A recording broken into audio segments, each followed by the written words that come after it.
Well, hello, Substack followers, friends, subscribers, both free and paid. Thank you to our first paid subscriber. We really appreciate your support. And when I hear that it's okay to release your identity, we'll share that. Otherwise, we'll share that anonymously and circulate that. So it's exciting. We really appreciate the support.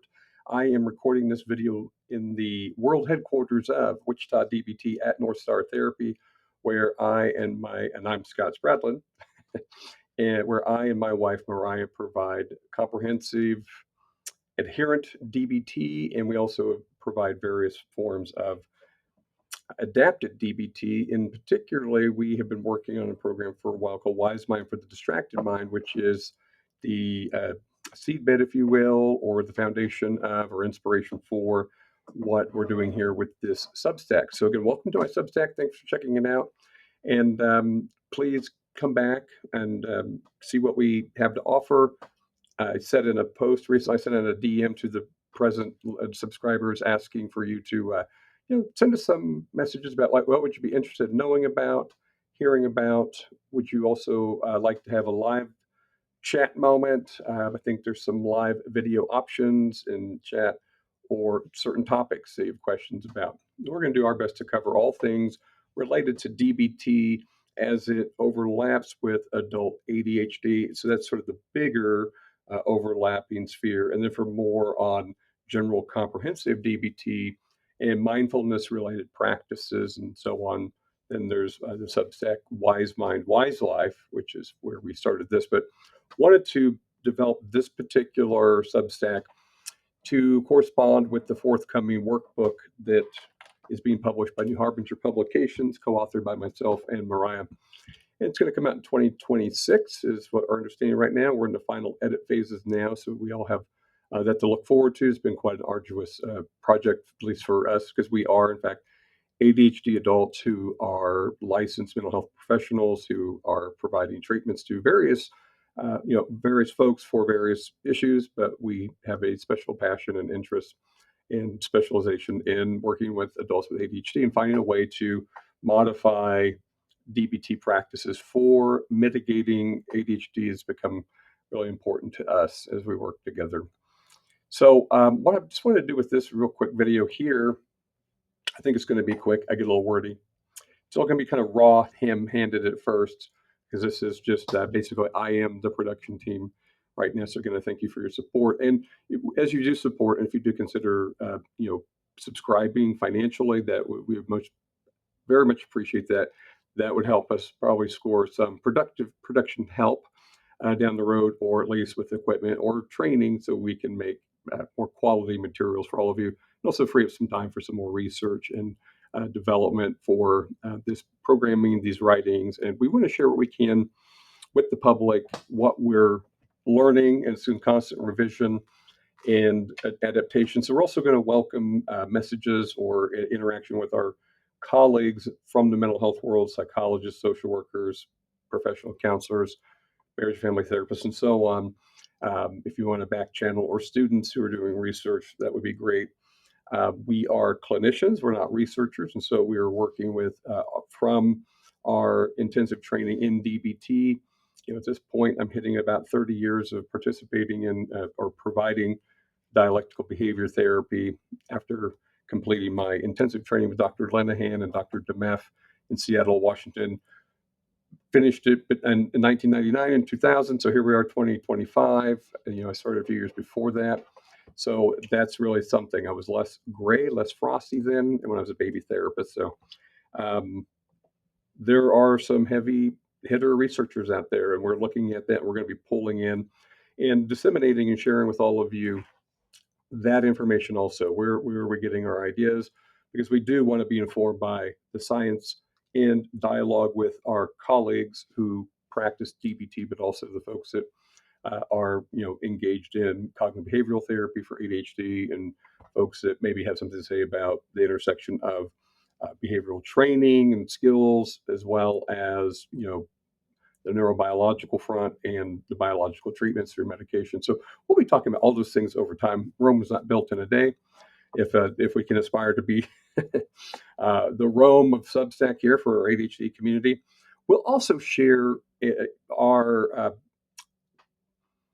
our knowledge. We're going to share information about other organizations, practices, groups, even on Substack. There's an ADHD writers group where they do some body doubling time together, and they're actually trying to help ADHD writers. So they've built a community there for that. There are other folks providing DBT and sharing that information out here in the public in a way which may help folks take bits and pieces of that and may help them increase their own wise living. So we'll be sharing that also. So we think that's important to have resources available to you and all those kinds of things. So look forward to that coming. Also, thought I would just spend a few just moments talking a little bit, just a few minutes, because I'm under I'm under a deadline as I provide this video for all of you, those who are watching. I want to start just this video. Just want to actually wrap it up with a brief overview of kind of how at present we are framing the nature of ADHD. What is it? Pardon me. A few brief comments. And by the way, I forgot to point out this is not a commercial, but I just want to say this mug with the S on it is it's a gift from my godmother Martha Sturgill from St. George Orthodox Cathedral, who provided me with this mug. Should I ever podcast, blog, etc., then I would have this available to do so. So to honor her and also Donald Sturgill, her deceased husband, may his memory be eternal, and my godfather, sponsor in the Orthodox Church, who passed away a number of years ago. This is to remember them. Okay, this is very awkward. This is why we need a producer. So subscribe. Now let's get into some. Let's get back to this frame. What we want to do. There are various, very complex models about what is attention for starters. What does it mean to pay attention? What are attentional processes? Where does it start and end? And what's happening with us neurobiologically? How's the body involved? How are practices involved? And so on. So, being practitioners, not researchers, and definitely not researchers or trained or skilled in the real deep stuff on neurobiology, we pull from the literature as we understand it and we disseminate here. We try to be very careful about that too and how we share that so that we're not misleading anybody or giving you bad information. Understanding also that science has evolved over time as there are new discoveries and new understandings about various facets of attention will be coming. But what is attention? We could never we provide an absolute comprehensive model for that for our purposes as clinicians. Applying these DBT principles and skills to ourselves in our daily life and teaching those to our clients. But we have kind of tried to strip it down. We've borrowed from a few models, two primary places that we've borrowed from have a heavy influence on the approach so far, come from the work of Dr. Russell Barkley, who is retired from teaching and I think his research and practice, and also retired from his speaking circuits and so forth. But his works have been very influential in trying to, our understanding of what is attention. How is that related to the, executive functions in general? So this also, we're going to get into executive functions a little bit. And we also borrow from Thomas Brown, who is another hero of ours in the ADHD world, who I'm sad to say had passed recently. And that's a loss for not only his family and friends, but to a wider community of practitioners and persons all around, certainly in North America, who he no doubt affected for the better. So we mashed those up together to make a model that we could present to our clients, just to give them a little bit of under the hood understanding about what the heck is ADHD. So just lightly, some of the big points are, and we'll come back to this so we can give a full attention to this. How we're framing ADHD, and again, this is with the influence of others who are, more veteran, more experienced, and smarter and wiser than we are. So we're grateful to them. So we stand on the shoulders of giants as I say this. regarding how we work this model. The ADHD is a constellation of executive function impairments. It's a constellation of executive function impairments. So we'll probably need to do another uh, entry, written or video, on what do we mean when we talk about executive functions and how do we self-organize and act on ourselves. But for right now, and given my time limitations I've imposed on myself, um, the executive function, first piece of this constellation of executive functions, which is impaired with many ADHD adults, is attention and focus. So this is we're talking about attentional regulation, referring to your ability to activate your attention and to direct your attention in various forms of focus. I have recently come across some literature new to me, so yeah, like I said, I'm looking toward those who are doing some big science in this. Uh, that there are different modes of attention, and these are in fact related foundationally to learning, emotion regulation, social interactions, and task completion, all kinds of things that we ADHD folks struggle to keep up with on a consistent basis. The second piece of the constellation of executive function impairment is inhibition and self restraint. This is your ability to block out distractions from the environment when you're trying to focus on something. It could be driving. You're driving your car, maybe some bicycles come up alongside you, or somebody suddenly cuts you off, or there's a flock of birds. There could be a number of things, or it could be your own internal thinking. Maybe you get distracted with an internal thought and you're not inhibiting that.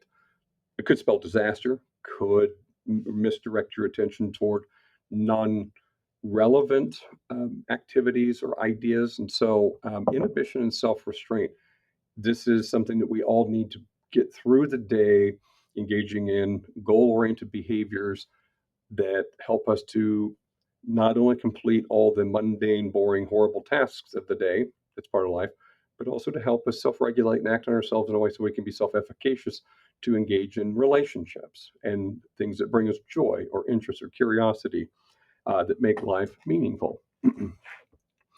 And so, if these are working well, this would help us to persist in our goal directed behaviors and task completion. But for a lot of us ADHD adults, there are neurobiological misfiring or underfiring there that make that a little more difficult.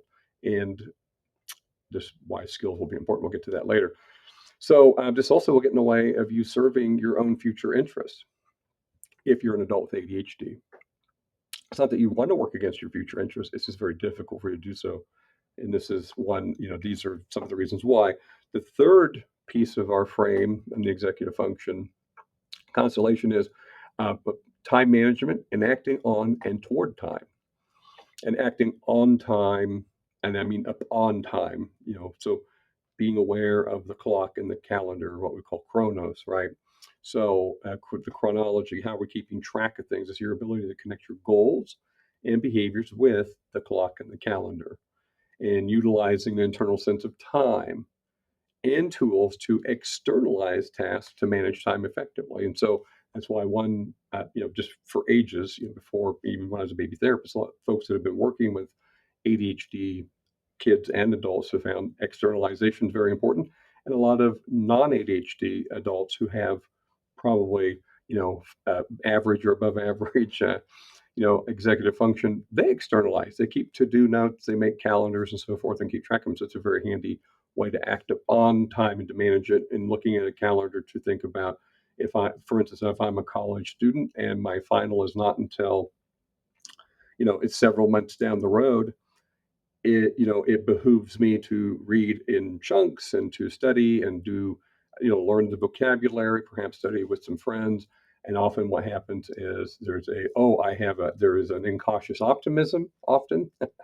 I've got plenty of time. Maybe I read a little bit. Okay, that's good, but maybe I play a lot. Maybe I, give more time to one class over another and cause some problems for later on. Then at the last minute, try to hurry up and cram it all in. This is a consistent problem. And then as you move into, beyond things like college, but you're moving into adult life, where you have to work to sustain yourself, and perhaps you're in a long-term relationship, a marriage, or you have a family, you have children who are counting on you. Your missteps that happen from these, due to that are affected by these executive function impairments have more graver, mm, more serious implications. There's more gravity, there's more seriousness to if I miss the mortgage, I could lose my house. That's a bigger deal than I failed a final or I lost my job at a fast food place. Um, yeah, so these are really important.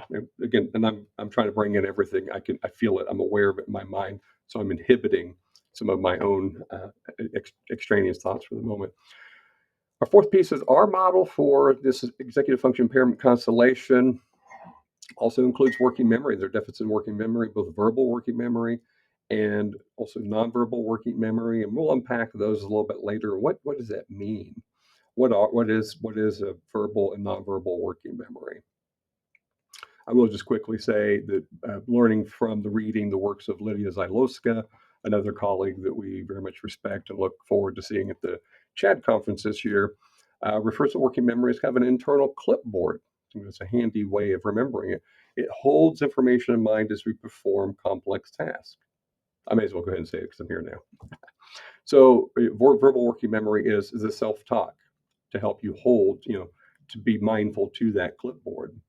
You're talking internally to yourself. It's an internal voice saying, okay, I got, finals coming up then, but right now I've got like a pop quiz coming up and I have these many hours. So I'm going to read this chapter. I'm going to learn this vocabulary and so on. And then I'm going to, brush my teeth and have some coffee, maybe not in that order.